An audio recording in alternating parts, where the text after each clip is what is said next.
Précision, conception, formation.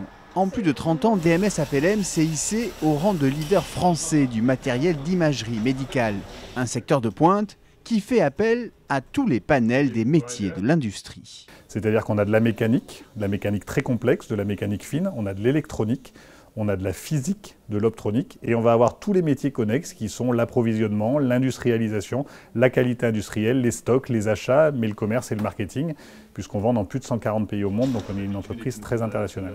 85% du chiffre d'affaires de la société est réalisé à l'export. Okay, so this is our table platinum. Former les utilisateurs dans le monde entier, c'est le travail de l'ingénieur en application.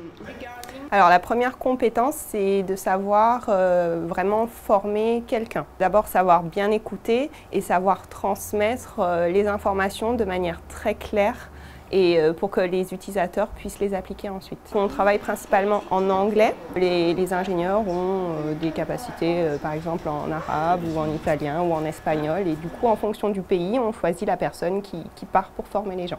Un métier qui nécessite une importante mobilité. Gaëlle passe 60 à 70% de son temps en déplacement et quand elle ne forme pas, elle assiste les usagers en assurant le service après-vente. Direction la production à présent. Alors je suis en train d'injecter tout ce qui va être commande et limite au moteur. Le technicien de production mécanique est là pour donner vie à la table de radiologie. C'est lui qui paramètre les moteurs et s'assure aussi de la bonne communication des commandes avec l'appareil. Un poste polyvalent à la croisée de multiples compétences. On peut très bien travailler sur un ordinateur pour la programmation, tout ce qui est informatique, comme très bien de la mécanique pour régler des courses ou encore régler certains éléments de la table de radiologie. Donc avoir toujours l'aspect bureautique et ainsi atelier. Ça demande quand même une certaine responsabilité. Ce sont des tables de radiologie où il y a des patients qui vont monter dessus. Il faut avoir une certaine sorte de la méthodologie, de la vérification. Mais également du travail en équipe, notamment avec Philippe Doucet, l'un des techniciens méthode chez DMS. Alors dis-moi tout. Petit problème sur les cartes ILS, j'arrive pas à trouver le bon réglage au niveau des aimants. À ce niveau-là, je vais voir avec le bureau d'études pour qu'on puisse trouver un réglage simple et efficace. L'une des fonctions du technicien méthode est d'assurer l'industrialisation d'un produit. C'est la courroie de transmission entre le bureau d'études et la production.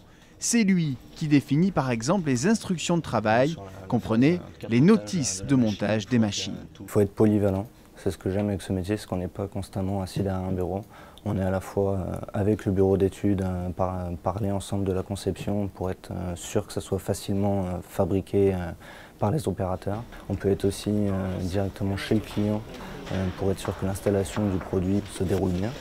DMS est passé de 75 à 125 collaborateurs sur les 2 dernières années et les besoins restent importants en production, industrialisation ou recherche et développement, avec en prime des capacités d'évolution en interne. C'est vraiment très intéressant, on est dans une entreprise vraiment à taille humaine où j'en suis un exemple. Je suis rentré dans cette entreprise, j'avais un bac+2, aujourd'hui je suis directeur général de l'entreprise. On a d'autres exemples comme ça, c'est vraiment une entreprise sur laquelle on n'a pas de métier dédié.